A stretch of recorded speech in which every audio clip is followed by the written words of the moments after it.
tous, bienvenue dans ce nouveau numéro de Femmes Capables. Aujourd'hui, je reçois Dina, une jeune femme française d'origine togolaise de 41 ans et mère d'une jeune fille de 19 ans. Dina, bonjour. Bonjour Marie. Vous êtes consultante en assurance et titulaire d'un master en assurance également aujourd'hui. On est fiers quand on connaît le parcours de votre réussite professionnelle. Vous avez quelque chose de commun avec Michelle Obama, dans le sens que très tôt, vous avez pris conscience de devoir bien travailler à l'école pour réussir dans la vie et satisfaire aussi vos parents qui très tôt vous ont fait porter la réussite de la famille sur vos petites épaules de petite fille de 6 ans, en vous envoyant en France en 1985, en Normandie, chez votre oncle maternel. C'est bien ça. Alors la comparaison est plutôt... c'est très flatteur d'être comparé à Michelle Obama, mais effectivement, j'avais très tôt cette volonté de répondre, on va dire, à ma part de contrat en venant en France. En arrivant effectivement dans cette petite ville de Normandie, en CP, voilà, j'ai eu cette possibilité d'un apprentissage assez aisé et d'une compréhension en tout cas très vite à l'école primaire. Comment s'est passée l'adaptation en CP justement ? Alors cette adaptation aurait pu être compliquée parce qu'un contexte où on change de pays, bien sûr. Sur qui s'appuyer. J'ai été accueillie par une partie de ma famille que je ne connaissais pas. Et malgré tous ces obstacles, on va dire à l'équilibre psychologique, c'est vrai que la transition s'est bien passée à l'école, puisque je réussissais. J'ai souvenir d'avoir été félicitée déjà très tôt en primaire pour mes résultats lors des évaluations. Alors, vous aviez donc de bonnes notes et un bon rapport à l'école, ce qui faisait la fierté de votre oncle, n'est-ce pas ? Tout à fait. Je l'entendais souvent dire à ses amis que sa nièce travaillait très bien. D'accord. Est-ce que vous avez eu de la colère par rapport à vos parents qui vous ont présenté ce voyage en France comme un biais favorable pour accéder à une meilleure instruction et avoir un meilleur avenir? Alors non, je n'en ai pas voulu du tout parce que, en tout cas au démarrage, non, parce que c'était présenté comme une opportunité. D'accord. Voilà. J'avais une chance que d'autres enfants n'avaient pas. Mais avec le temps, en voyant que je ne pouvais pas compter sur eux au fil des années à distance, au cours de mon enfance, oui, j'en ai voulu à mon père, même si depuis, les choses ont pu se dire et se pardonner. D'accord. Au cours de votre scolarité, vous avez eu 2 atouts dans votre parcours scolaire. Vous pouvez nous dire lesquels? Oui, j'ai bénéficié de 2 leviers importants qui m'ont permis de bien rebondir. La première fois, c'était lorsque j'étais en classe de seconde. J'avais commencé à avoir une fragilité scolaire liée aussi beaucoup au contexte familial. Et j'ai eu, en fait, dans l'entourage de mon oncle, cette possibilité de pouvoir compter sur un de ses amis qui était proviseur d'un bon lycée en Normandie, à une 50aine de kilomètres de là où on habitait, un lycée en internat. Et il m'a proposé une place dans son lycée. En m'assurant que je pouvais parfaitement réussir en classe de première sciences économiques et sociales, c'est ce que je voulais faire. Et il m'a fait confiance et ça m'a donné effectivement voilà, cette envie de réussir en tout cas, puisqu'on me faisait confiance. Et je dirais la deuxième fois où j'ai bénéficié d'une aide qui a vraiment été un tremplin, ça a été à mon passage à l'université. Après avoir obtenu mon bac, je n'avais pas de soutien familial pour financer mes études. Je ne pouvais compter sur personne. Et finalement, ça a été un ami de mon oncle, un autre, qui, effectivement, voyant mon parcours, m'a aidé en finançant mon inscription à l'université. Je voulais faire des études de droit. Il a également eu cette gentillesse de m'ouvrir un compte en banque et de mettre suffisamment d'argent dessus pour que je sois à l'aise, en tout cas au démarrage. Et il a également financé mes premiers mois de loyer lorsque j'ai eu ma chambre universitaire. C'est un sacré coup du destin. Ah, ça a été voilà. favorable pour moi. Cependant, vous avez, on peut dire que l'échec a pointé son nez quand même. Oui, ma première année d'université, j'ai échoué. Une fragilisation, on va dire, liée à un contexte, forcément. Et puis, mal préparée à vivre seule et à cet environnement, on va dire, d'étudiants. où on doit quand même être organisé. Donc à la fin de ma première année de droit, j'ai connu un premier échec. Voilà, qui m'a bien donné l'occasion de réfléchir et de me demander ce que je voulais dans ma vie. Donc vous avez repris la main et puis vous vous êtes juré quelque chose. Tout à fait, je me suis dit plus jamais d'échec, ou en tout cas te donner les moyens au moins de réussir. Voilà. Et voilà que l'amour s'en mêle. Oui, effectivement. J'étais bien lancée sur mes études universitaires. Donc, après avoir redoublé ma première année, j'ai eu cette possibilité de bien réussir la deuxième, puis la licence. À ce moment-là, effectivement, je rencontre un garçon. Les choses vont vite, puisque je tombe enceinte très, très rapidement. Et là, se pose la question, comment faire pour assumer tout ça très tôt, puisque j'avais une vingtaine d'années. Et finalement, on a choisi, puisque... ensemble, de relever ce défi et en faisant confiance à la vie. Voilà, en étant étudiant et parent en même temps. Exactement, en accueillant cet enfant et dans mon désir, moi, de pouvoir effectivement poursuivre mes études. Vous êtes accueillie. Voilà. J'ai eu ma licence de droit avant même de l'accueillir. Et je m'étais inscrite en maîtrise de droit, on parlait encore de maîtrise à l'époque.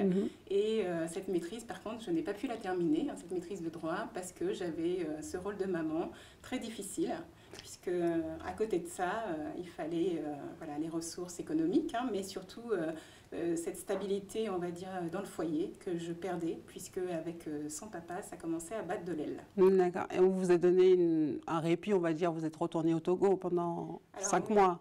Oui, alors je suis retournée au Togo. Avec votre fille. Tout à fait, ce qui était un peu nouveau en réalité, parce que j'ai vécu toute mon enfance, toute ma vie en France. Et c'était que la 3e fois que je retournais au Togo, et cette fois avec effectivement ma fille, pour la présenter à ma famille. J'y suis restée 5 mois, je me suis reposée, et je suis revenue en France avec elle. Et à ce moment-là, mes parents... c'est vrai, m'ont suggéré de leur confier ma fille, un bébé, pour que je puisse poursuivre mes études plus facilement et ou en tout cas trouver un travail. C'était votre premier grand sacrifice.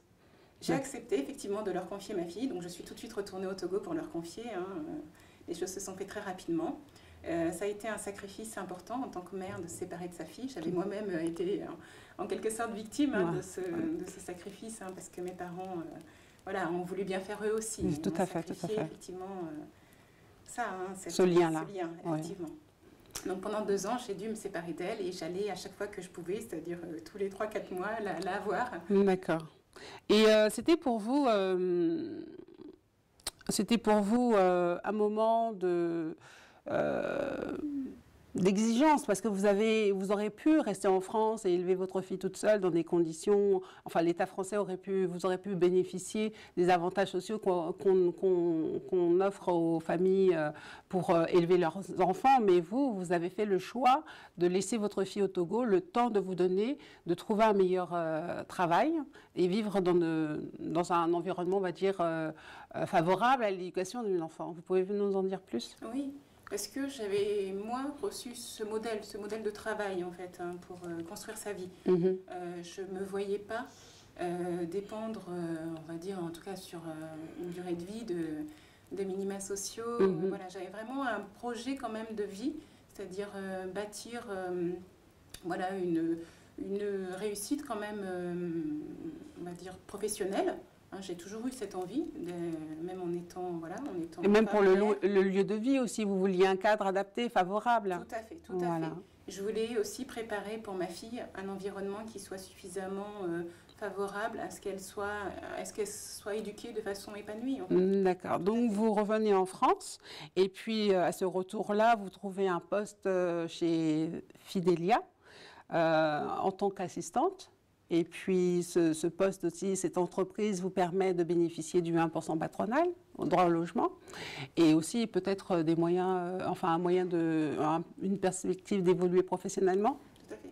Fidelia Assistance m'a permis effectivement d'avoir la première expérience professionnelle, qui était une solution aussi de résoudre quelques difficultés économiques.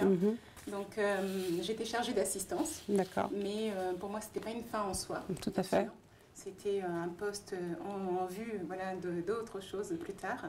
Et quand j'ai commencé à travailler, j'ai bénéficié des avantages sociaux comme présentent beaucoup de grandes entreprises, notamment le 1% patronal qui m'a permis de trouver en tout cas un appartement dans une commune que moi je considérais suffisamment on va dire favorable pour éduquer un enfant. Donc j'ai pu à partir de là faire venir ma fille avec ma mère parce que je ne voulais pas qu'elle ait une autre séparation. J'en ai profité effectivement pour faire venir ma maman aussi. D'accord, vous m'aviez dit que vous vouliez être un modèle pour votre enfant. Exactement. Pour moi, un modèle pour un enfant, c'est pas forcément faire des longs discours. Hein. Quand on éduque un enfant, c'est d'abord agir. Et agir, pour moi, ça voulait dire me lever tous les matins et lui montrer qu'il fallait une motivation pour aller travailler et que la vie, ça se construisait autour du travail, beaucoup. D'accord. Une fois votre mère arrivée avec votre fille, vous êtes logé, là vous profitez pour justement accélérer votre carrière professionnelle. Quelles sont les structures que vous sollicitez pour justement parvenir à cet objectif? Alors j'évolue déjà professionnellement en changeant d'entreprise. Hein. Je passe chez GMF Assurance dans un premier temps, avec un autre grade. Je deviens gestionnaire sinistre. Et puis, j'ai envie encore d'évoluer. Tout à fait. Et là, je me dis, quels sont les moyens qui me sont offerts? Je me suis souvenue que je n'avais pas réussi à terminer mon niveau de maîtrise. Et j'avais cette possibilité, grâce à mon entreprise, de pouvoir faire une formation diplômante, donc un master en assurance. Donc j'ai mis ma candidature, j'ai passé les concours d'entrée à l'École nationale d'assurance et j'ai pu faire le cursus cycle professionnel qui m'a donc offert en 2 ans ce diplôme de Master 2. Et aussi, à l'issue de ce diplôme, pouvoir espérer, en tout cas, j'ai pu prétendre à un autre poste encore, puisque je suis rentrée dans la gestion de projet, d'abord en tant que chargée de projet. Et puis ensuite, chef de projet. Et vous êtes resté combien de temps à ce poste au sein de cette entreprise? Je suis restée 5 ans. Hein, en tant que dans la gestion de projet assurantiel, j'y suis restée 5 ans. D'accord. Donc 5 ans où on acquiert beaucoup de compétences, beaucoup d'expérience. Et on a des obstacles avec du recul liés à, on va dire, plusieurs situations. Hein, parce que je n'ai pas eu un parcours finalement comme ceux de mes collègues qui pouvaient être issus qui pouvaient être issus directement d'écoles de commerce ou d'écoles d'assurance directement. Non, vous êtes forgé sur le terrain. Exactement. Et puis, on a beau dire, je reste une femme noire. J'étais la seule, en fait, à avoir cette casquette chef de projet noire dans une entreprise comme celle-ci. Et voilà que là, vous faites, au bout de 5 ans quand même, vous êtes chargé avec beaucoup de travail, le poste, le salaire qui est resté au niveau de chargé de projet, mais en niveau 1. Donc, votre salaire n'a pas évolué, vous avez beaucoup de boulot, beaucoup de stress, pas de reconnaissance. Voilà, donc, vous faites un burn-out? Alors, ça s'en rapproche en tout cas. Je me rends compte que la reconnaissance n'est pas au rendez-vous et que je travaille beaucoup. Je rentre de plus en plus tard. J'ai des responsabilités qui sont fortes. Beaucoup de comités au niveau direction et ça ne suit pas financièrement. Vraiment. Donc, et puis, une fluidité qui n'existe plus avec mon manager. On arrive même sur une situation un peu conflictuelle et je décide de façon un peu brutale d'engager un processus de rupture de mon propre fait. Je décide de démissionner et en parallèle, bien sûr, en parallèle de ce souhait, je mets en place beaucoup d'actions pour trouver encore un autre poste et qui nécessairement pour moi devait correspondre encore à une autre évolution. Oui, mais cela dit, vous étiez à ce moment-là consciente de vos atouts. Tout à fait. J'ai pas douté de mon potentiel, de mes compétences et de mon diplôme. Voilà, tout à fait. Je me suis dit que tout mis ensemble. Et puis, je pense que sur le marché du travail, je regardais déjà les annonces, mais j'avais cette certitude que je vais aller tout autant qu'une autre personne. Voilà. Donc on fonce. On fonce. Et cela vous emmène chez AXA? Racontez-nous un peu. J'arrive chez AXA, alors pas directement. J'arrive d'abord dans une société de conseil donc, qui place ses salariés auprès de grands acteurs, et notamment des acteurs du monde de l'assurance. Et j'ai cette offre à laquelle je réponds favorablement immédiatement chez AXA. Donc ça me permet de débuter chez un mastodonte dans le monde de l'assurance. Voilà, c'est une expérience que tout le monde souhaite avoir. Et donc j'arrive en tant que salarié d'une autre société, mais chez un client, en fait, chez le client AXA. D'accord. Et là, vous négociez une augmentation. Alors, la négociation s'est faite déjà au moment de l'embauche, voilà. Dans la société de conseil. J'arrive en tout cas sur un poste où je suis reconnue pour le travail que je réalise. Je suis sur ce poste pendant 2 ans. J'ai d'autres attentes encore, notamment financières. Et là, je prends encore une autre décision. Oui, ce travail, ce poste-là vous sert de tremplin parce que vous avez écho par le biais d'amis et de collègues, qui travaillent avec vous. Je vous laisse... Effectivement. J'avais rencontré, même au cours de ma carrière déjà, plusieurs collègues qui en fait avaient un statut, on va dire, d'auto-entrepreneur, entre guillemets, parce qu'en réalité les statuts peuvent être très variés, mais qui travaillaient en fait à leur compte et qui avaient une plus grande facilité financière, et tout en menant leur activité un peu plus librement, on va dire. Donc j'avais ce souhait d'arriver à cette étape aussi, et c'est ce que j'ai entrepris. Voilà. J'ai monté une société, une petite SASU, et puis continuer mon activité, puisque effectivement le client a accepté de continuer à travailler avec moi sous ce modèle-là. À ce jour, vous avez un confort professionnel, un plaisir au travail. On peut dire que vous êtes épanoui. Est-ce que vous avez encore d'autres challenges ?